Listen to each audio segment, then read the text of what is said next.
¿Qué tal, amigos? ¿Cómo están? Qué bueno es poder verlos una vez más en ya el segundo encuentro de nuestra campaña Siempre Mejor Juntos. Como ustedes recordarán, la semana pasada estuvimos hablando de cada uno de los propósitos que Dios tiene para nuestras vidas y para la Iglesia y cómo el llevarlos adelante juntos es la mejor manera de potenciarlos para poder vivirlos plenamente. Durante esta semana yo quisiera que nos concentráramos de una manera especial en uno de los propósitos, y es el propósito que Dios tiene de que cada uno de nosotros alcance a su comunidad con el mensaje de la salvación. Y en esta semana queremos ver cómo el compartir la vida juntos, el ser una comunidad que realmente expresa amor, va a ser el mayor testimonio que nos va a permitir alcanzar a nuestra comunidad. Y la buena noticia es que esta misión no es una misión que tenemos que llevarla adelante con nuestras propias fuerzas, porque Dios nos ha dejado un aliado fundamental en esta misión de alcanzar a la comunidad, y es su Espíritu Santo. El Espíritu Santo es nuestro principal compañero en la misión que tenemos como iglesia. Fíjate vos que dice la Biblia en 1 Corintios capítulo 3, ustedes son el templo de Dios y el Espíritu de Dios vive en ustedes. Lo primero que podemos ver es que el Espíritu Santo se manifiesta como nuestro aliado en la misión, llenándonos de su presencia. La realidad es que cada uno de nosotros somos algo así como un ladrillo que forman parte del templo de Dios, que es la iglesia. Pero el Espíritu Santo es como el cemento que nos une y que nos liga para que todos juntos podamos formar ese templo. Y una enseñanza muy importante de la iglesia primitiva es que cada uno de los líderes y cada uno de los servidores que tenía una función dentro de la iglesia se caracterizaban por ser hombres y mujeres llenos de la presencia del Espíritu Santo. Me gustaría que viéramos algunos versículos. En primer lugar, Hechos 13:52 dice que los discípulos estaban gozosos y llenos del Espíritu Santo. Todos los discípulos, todos los miembros de la iglesia primitiva eran hombres y mujeres que buscaban ser llenos de la presencia del Espíritu Santo. Y de hecho en Hechos capítulo 6 hay una historia muy particular que habla sobre esto. Nos cuenta la Biblia que en la iglesia primitiva había un problema, y es que un grupo de mujeres viudas que no tenían ningún tipo de asistencia social en aquella época, porque la asistencia social no existía, estaban pasando hambre. Y entonces surgió la necesidad de delegar la tarea de brindarle alimentos a esas mujeres en un grupo de miembros de la iglesia. Y me gustaría que vieras algo muy importante acerca de cómo los apóstoles evaluaron que tenían que ser esos hombres que se iban a dedicar a algo aparentemente tan poco espiritual como organizar el ministerio de dar comida. Mirá lo que dice Hechos capítulo 6, versículo 3. Hermanos, escojan de entre ustedes a 7 hombres de toda su confianza. Ellos deben tener mucha sabiduría y estar llenos del Espíritu Santo. Nosotros les encargaremos ese trabajo. Estos 7 hombres que fueron elegidos para administrar la comida de las personas en necesidad en la iglesia primitiva eran hombres que tenían que estar llenos de la presencia del Espíritu Santo. Y de igual manera nosotros, si queremos ser una iglesia, ser un grupo pequeño que logre impactar con el mensaje de la salvación a la comunidad en la cual nos reunimos, tenemos que buscar ser llenos del Espíritu Santo de la misma manera. Por eso la palabra de Dios dice en Efesios capítulo 5, versículo 18 lo siguiente: sean llenos del Espíritu Santo. Normalmente solemos hablar del Espíritu Santo de manera metafórica, como un fuego, como un aceite, pero es muy importante que entendamos que el Espíritu Santo es una persona y que además el Espíritu Santo es Dios, es la tercera persona de la Trinidad. Y la manera en la cual nosotros vamos a llenarnos del Espíritu Santo es leyendo la palabra, orando, permitiendo que el Espíritu Santo nos hable a través de esos hábitos y obedeciendo lo que Él nos diga. Y fundamentalmente, en el contexto de esta campaña, vamos a ser llenos del Espíritu Santo poniendo al fuego de todo eso en la comunidad. Cuando nosotros hagamos eso, vamos a ser hombres y mujeres llenos del Espíritu Santo.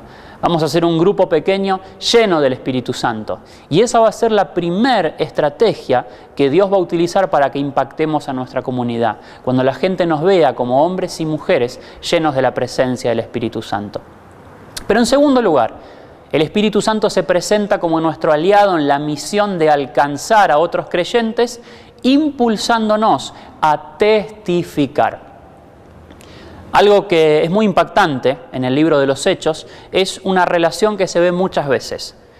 Por un lado, podemos ver que hay hombres que no conocen a Jesús como Señor y Salvador, pero Dios ya está trabajando en ellos de alguna manera.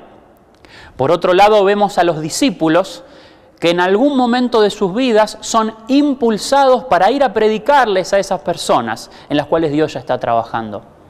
Hay por lo menos dos historias que a mí me gustaría que nosotros recordáramos. En primer lugar, tenemos la famosa historia de Felipe. Dice la Biblia que Felipe estaba viviendo en Jerusalén un avivamiento tremendo, pero en un momento en el cual él no lo esperaba, el Espíritu Santo lo tomó y lo llevó a un camino en el desierto. En ese camino, Dios le dijo algo. Dice Hechos capítulo 8, versículo 29, que el Espíritu Santo le dijo a Felipe: acércate y camina junto al carruaje. Felipe se acercó por indicación del Espíritu Santo a un carruaje y se encontró con un funcionario de Etiopía que estaba volviendo a su tierra, y este funcionario estaba haciendo nada más ni nada menos que leyendo un rollo de un libro del Antiguo Testamento, el libro de Isaías. Felipe se acercó, le preguntó si entendía lo que estaba leyendo y el etíope le contestó: mira, entiendo las palabras pero no sé lo que dice. Así que Felipe subió al carro y le comenzó a explicar al etíope que ese libro hablaba proféticamente de Jesucristo. Le presentó el mensaje del Evangelio y como resultado el etíope aceptó a Jesús como Señor y Salvador, y en ese mismo momento, cuando pasaron por un río, se bautizó. En segundo lugar, hay otra historia, una historia de un hombre llamado Cornelio, un hombre que no conocía a Jesús como Señor y Salvador, tampoco era judío, pero era temeroso de Dios. Y dice la Biblia que un día Dios le habló y le dijo algo muy extraño. Le dijo: pedile a algunos de tus servidores que vayan a tal dirección y te traigan a un hombre llamado Pedro. Así que dice la Biblia que Cornelio mandó a 3 de sus seguidores. En ese mismo momento Pedro estaba orando y tuvo una visión. Y en esa visión Dios le habló y le dijo lo siguiente. En Hechos capítulo 10, versículo 19, dice: entre tanto, mientras Pedro trataba de descifrar la visión, el Espíritu Santo le dijo: 3 hombres han venido a buscarte. Y el resultado de la historia fue el mismo que el de Felipe y el etíope. Pedro fue con esos hombres y se encontró en la casa de Cornelio. Le habló el mensaje de la salvación a un hombre que ya tenía el corazón preparado, y no solamente Cornelio aceptó a Jesús como Señor y Salvador, sino que él y toda su familia lo hicieron. Historias así hay muchísimas, pero de estas historias del libro de los Hechos nosotros podemos sacar una conclusión. Dios siempre está trabajando en el corazón de personas que no conocen a Jesús. Dios está trabajando en el corazón de tu vecino. Dios está trabajando en el corazón de tus compañeros de trabajo o de estudios. Tal vez a través de una búsqueda espiritual, tal vez a través de una inquietud que viene a través de un problema. Pero es muy importante que vos sepas esto. Cuando vos sientas la necesidad imperiosa de ir a hablarle a esa persona, tal vez de tocarle el timbre para invitarlo a una celebración, tal vez de volver a hablarle de Jesús si en algún momento lo hiciste, hacelo. Porque es muy probable que se trate del Espíritu Santo impulsándote a testificarle a una persona en la cual Dios ya está trabajando. En tercer lugar, el Espíritu Santo se presenta como nuestro aliado en la misión, dándonos el valor y el poder para testificar. El Señor Jesús lo prometió. En Hechos 1:8 dice: pero cuando venga el Espíritu Santo sobre ustedes, recibirán poder y serán mis testigos. Muchas veces nos va a tocar que vamos a predicarle el Evangelio a personas con un corazón duro. Muchas veces nos va a suceder que tengamos que hablar el mensaje de la salvación en un contexto donde tal vez la gente no quiere escuchar, sino todo lo contrario, quiere que nos callemos, nos rechazan. Pero es en esos momentos en los cuales viene el Espíritu Santo para llenar nuestro corazón con el valor y con el poder suficiente para poder testificar, aún en medio de circunstancias donde la gente no está esperando que nosotros les hablemos de Jesús. Y en este sentido también hay una historia muy buena en el libro de los Hechos de los Apóstoles que nos habla de cómo Pedro, el gran apóstol Pedro, recibió poder para testificar. Dice la Biblia que él oró por un paralítico, que ese paralítico se sanó Y como resultado de ese milagro, la gente más dura de Israel, los ancianos, que eran los líderes religiosos del judaísmo, le hicieron un planteo, le preguntaron: ¿en nombre de quién, con qué autoridad vos sanaste a este paralítico? Y en ese momento podemos ver que Pedro respondió con el poder y con la autoridad que le dio el Espíritu Santo para hablarle a personas que no querían escuchar. Miremos la historia. Hechos 4, a partir del versículo 8, dice que Pedro, lleno del Espíritu Santo, les dijo: gobernantes y ancianos de nuestro pueblo, ¿nos interrogan hoy por haber hecho una buena obra a un inválido? ¿Quieren saber cómo fue sanado? Déjenme decirles claramente, tanto a ustedes como a todo el pueblo de Israel, que fue sanado por el poderoso nombre de Jesucristo de Nazaret, el hombre a quien ustedes crucificaron, pero a quien Dios levantó de los muertos.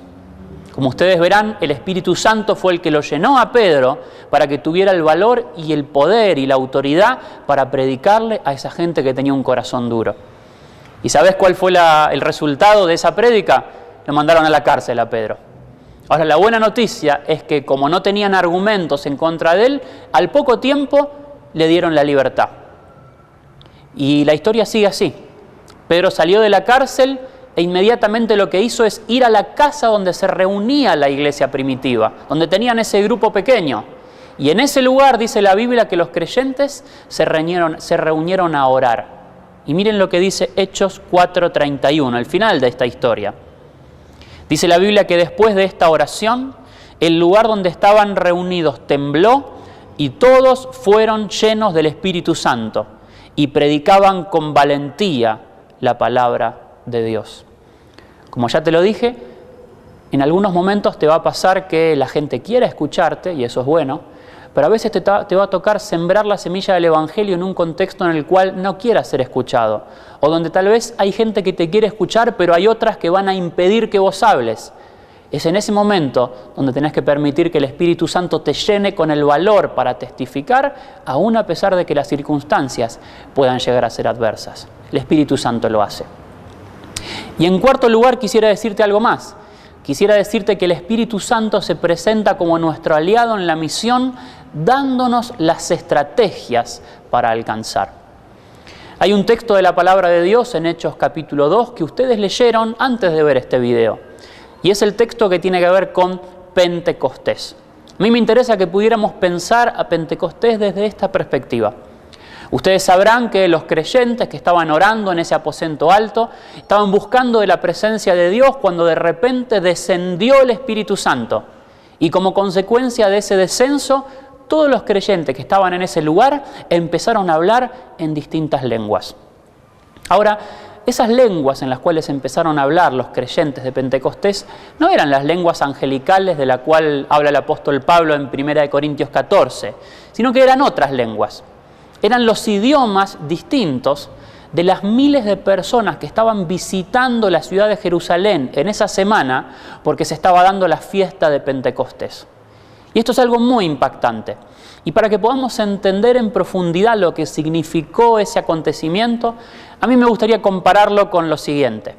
Es como si el pueblo evangélico de la ciudad de Mendoza estuviera reunido orando, adorando a Dios en la plaza más importante de la ciudad, en la noche principal de los festejos de la vendimia. Y es como si el Espíritu Santo descendiera e hiciera que automáticamente todos los que estamos ahí comenzáramos a hablar en inglés, en alemán, en portugués, en francés, en italiano, en el idioma de todos y de cada uno de los diferentes turistas del mundo que vienen a la fiesta de la vendimia para festejar aquí en Mendoza. Es muy interesante ver cómo Dios mostró aquí en Pentecostés una estrategia muy clara. Dios dijo cuándo el Espíritu Santo iba a venir, durante la fiesta de Pentecostés. Dios decidió cómo el Espíritu Santo iba a descender, cuando todos los creyentes estuvieran reunidos en el mismo lugar adorando. Y Dios eligió una estrategia clara. El Espíritu Santo descendió sobre la gente de ese lugar, haciendo que milagrosamente hablen en idiomas que no conocían, para que los turistas de ese lugar pudieran escuchar en su propio idioma el mensaje del Evangelio, para que lo puedan recibir, para que lo puedan entender y para que después lo puedan llevar de nuevo a sus tierras cuando vuelvan a sus casas. Aquí nosotros vemos una estrategia. Y a mí lo que me parece muy importante es pensar esto. Y es que Dios puede repetir esta historia de Pentecostés muchísimas veces. Es más, Dios la puede repetir con nosotros. Pero más allá de esta historia particular, es muy importante que nosotros veamos cómo el Espíritu Santo está interesado en que nosotros tengamos una estrategia para alcanzar a nuestra comunidad. Y cómo Dios quiere que a través de su Espíritu Santo nosotros logremos que el mensaje del Evangelio sea claro, sea entendible. De alguna manera que la gente lo pueda entender en su propio idioma. Y tal vez nosotros, para poder reproducir un Pentecostés en medio de nuestra comunidad, sería bueno que pensáramos, ¿cuál es la estrategia que Dios quiere que implementemos para que alcancemos a nuestra comunidad con el mensaje de la salvación? Y para esto podríamos hacernos algunas preguntas. Por ejemplo, la primera pregunta sería, ¿cuáles son las necesidades de nuestra comunidad? ¿Conoces las necesidades de tu comunidad? ¿Sabes lo que le pasa a tu vecino? ¿Sabes cuáles son las necesidades que hay en el colegio que está cerca de tu casa? ¿Sabes cuáles son las necesidades que hay tal vez en el hospital que está en la comunidad donde tu grupo pequeño se reúne? Es muy importante que las conozcas. En segundo lugar, puedes preguntarte lo siguiente. ¿Qué talentos, habilidades, recursos y experiencias disponemos como grupo pequeño para satisfacer sus necesidades? No se trata solamente de conocer lo que tu comunidad necesita, sino además ver cómo los distintos miembros de tu grupo pequeño han sido dotados por Dios de habilidades y de dones para poder responder a esa necesidad. Y en tercer lugar, sería bueno que se pregunten lo siguiente. ¿Qué proyecto podemos implementar para llevar el amor de Dios a nuestra comunidad? Yo quisiera desafiarlos a esto como grupo pequeño. La idea de estos 40 días, la idea de esta campaña Siempre Mejor Juntos, no es que simplemente nos sentemos para aprender que es bueno estar juntos, sino que nuestra unidad pueda ser una unidad que se proyecte, una unidad que brille y que nuestra comunidad pueda ver que estamos unidos para alumbrar con el mensaje del Evangelio. Por eso yo les voy a desafiar. Ahora cuando terminen el video, ustedes van a tener una serie de actividades que les van a ayudar a comenzar a pensar en un proyecto. El desafío de Dios es que la comunidad que rodea el lugar a donde se reúne su grupo pequeño pueda saber que en ese lugar brilla la verdad de Dios. Y pueda saber que en ese lugar hay hombres y mujeres que no solamente aman a Dios, sino que aman a su comunidad y se preocupan por sus necesidades. Así que les invito a trabajar en esto, que les va a durar todas las sesiones que siguen. Piensen en un proyecto. Miren cuáles son las necesidades de su comunidad y pídanle al Espíritu Santo que les dé la sabiduría para implementar un proyecto que satisfaga una necesidad de su comunidad. Porque al satisfacer una necesidad de su comunidad, lo que van a lograr es hacer que el Evangelio pueda ser claro, pueda ser entendible y que la gente en el idioma de su necesidad pueda ver que hay un grupo de gente que las ama y hay un Dios que quiere que vivan mejor. Así que les desafío a esto, adelante con este proyecto y que estos 40 días de Mejor Juntos puedan ser 40 días en los cuales no digamos simplemente, wow, miren cuánto aprendimos, que pueda ser el inicio de un movimiento y que ustedes puedan decir qué buenos que fueron estos 40 días, porque fueron días en los cuales empezamos a impactar a nuestra comunidad con el mensaje del Evangelio. Que Dios los bendiga.